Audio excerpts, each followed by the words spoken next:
নমস্কার সবাইকে। যে কারণে আমার মা আমার বাড়িতে এত দূর থেকে এলো, সে কারণটা পূরণ না হয়েই কিন্তু বাড়ি ফিরে যেতে হলো। আর আমার মা আমার কীভাবে সেবা করলো তোমাদের সঙ্গে শেয়ার করব। বৃহস্পতিবার সকালে ছিল, সকালে তো নিরামিষ, এমনিতেই বৃহস্পতিবারে নিরামিষ খাই। সকালে ধোয়া মোছামুছি করে স্নান টান করে চলে এসেছি, রান্নাবান্না করব।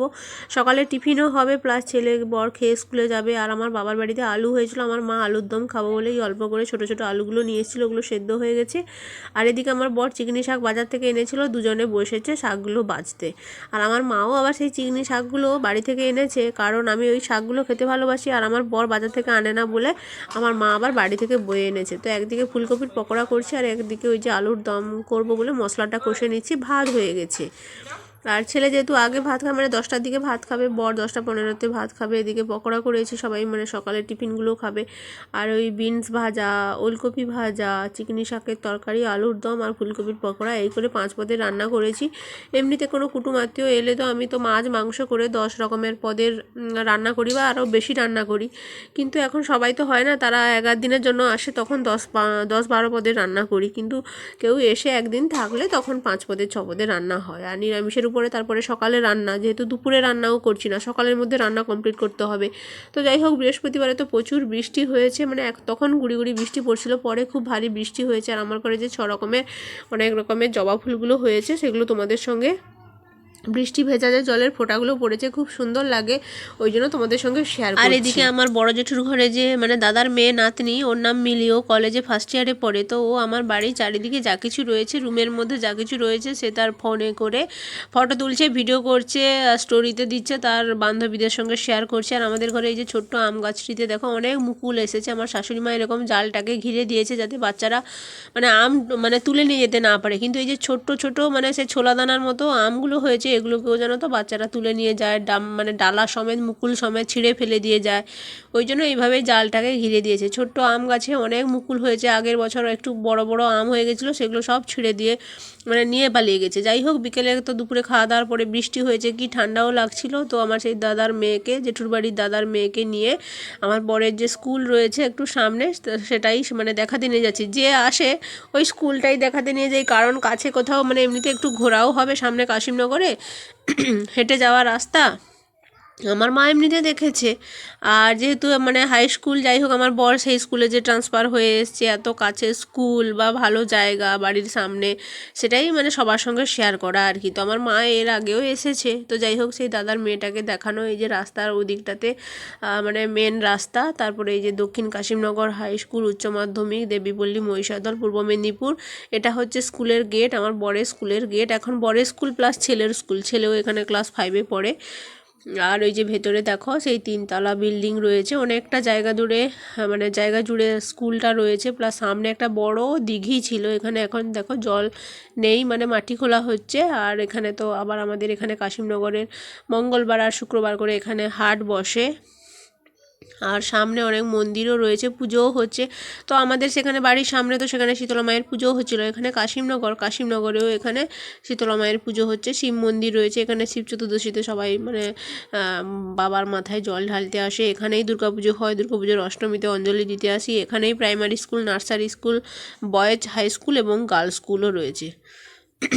তো আমার সেই যে দাদার মেয়েটা সব ফটো ভিডিও করছে, আমাদেরও একটু ঘুরে ঘুরে দেখা হয়ে গেছে। এবার বাড়ি চলে এসেছি। বাড়ির সামনে যে আমাদের শীতলা মায়ের পুজো হচ্ছে, সেখানে ওই যে ভেলপুরি, পকোড়া এইসব দোকান বসেছে, একটু সেই আমার দাদার মেয়ের জন্য, মানে জেঠুর বাড়ি যে দাদার মেয়ে মিলি তার নাম, তার জন্য একটু খাবারগুলো এনেছি। সন্ধ্যায় একটু খাওয়া দাওয়া হয়ে যাবে, তারপরে তো রাতে রান্না বান্না হবে। তারপরে আবার একটু সন্ধ্যা দেব। আমাদের ঘরে এমনিতে মন্দিরে উঠবো না বা পুজো পাঠ হবে না, কিন্তু সন্ধ্যা টন্ধ্যা দেওয়া হয়, মন্দির তুলসী মঞ্চ ধোয়ানো হয়। তো আমার মা এদিকে মানে একটা গাছের কি পাতা তুলে নিয়ে এসছে, সেই পাতাগুলোকে গরম করে আমার পায়ে দিচ্ছে, কারণ আমার পা না জানো তো সেই কাছাকাছি করার পর থেকেই না পা ভীষণ করে ব্যথা হয়েছে, হাঁটতে চলতে ভীষণ ব্যথা হয়েছে। তারপরে এই যে কুটুম আত্মীয় এসেছে, দাঁড়িয়ে দাঁড়িয়ে একটু ধরো নিজেদের ঘরে যেটুকু রান্না করি, কুটুমবাজ আসা মানে একটু বেশি টিফিন, বেশি রান্না করা, দাঁড়িয়ে দাঁড়িয়ে চাপ হয়ে যাচ্ছে। যাই হোক, তো আমার পায়ের একটু মানে চাপ হলেই একটু সমস্যা হয়, ব্যথা হয়ে যায়, হাঁটতে পারি না। তো এই জন্য আমার মা এই পাতাগুলোকে থেতো করে গরম করে একটু পায়ে করে বেঁধে দিচ্ছে জোর করে। আর পেপারটাও বেঁধে দিয়েছে, কারণ এই পাতাতে রস আছে, তো এই পাতাতে নাকি অনেক উপকার হবে। তো যাই হোক, আমার মা এগুলো একটু বেঁধে দিয়ে একটু সেবা করছে আমার। যেহেতু আমার অ্যাক্সিডেন্ট হয়েছিল এই পায়ে, সেই তারপর থেকেই সমস্যা হয়েছে। মানে কোনো কোনো দিন দেখবে পায়ে যে গোড়ালির কাছে পুরোটাই তো মানে ভেঙে গেছিলো, তো তখন আর মাথাতে তো চোট লেগেছিলো। নার্সিংহোমে 2বার ভর্তি হয়েছিলাম, সবাই তো কম বেশি জানো। তো এই জন্য পায়ে এখন গোড়ালি চারিদিকে যেদিন যেমন যেখানে ব্যথা হয়, হয় একদিকে মানে বাম দিকে, ডান দিকে, উপর দিকে, নিচের দিকে পায়ের গোড়ালিতে ব্যথা হয়, সমস্যাও হয়। কিন্তু আমার মা এরকম জোর করে বেঁধে দিয়েছিল একদিন, আর পরের দিন সকালবেলাতেও বেঁধে দিয়েছিল। তারপরে না যত যে ব্যথা ছিল সব ব্যথা দূর হয়ে গেছে, আর আমি হাঁটতেও পাচ্ছি এখন। তো যাই হোক, সন্ধ্যায় তো খাওয়া দাওয়া হয়ে গেছে, এবার রাতের রান্নাও আমার কমপ্লিট। তো বৃহস্পতিবারে তো প্রচুর বৃষ্টিও হয়েছে, আর আমাদের এখানে তো গ্রামে শীতলা মায়ের পুজো হচ্ছে, পরের দিন শুক্রবারে রয়েছে ভোগ।